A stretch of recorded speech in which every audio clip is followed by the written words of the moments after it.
Salam, hər vaxtınız xeyir. Dər maşınları gəldi, mebeldir, maşın çuxoludur, səssiz elektrondur, laqqa sistemi çox qalxır.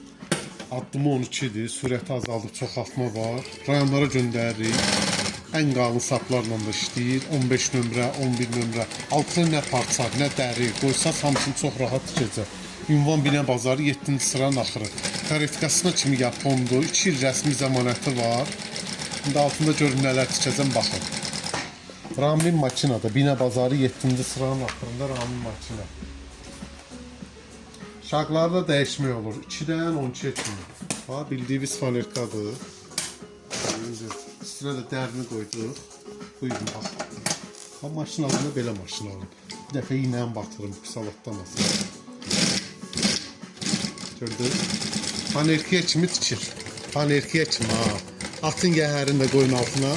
Nə var? Güzelliği gördünüz. Ramin makinada.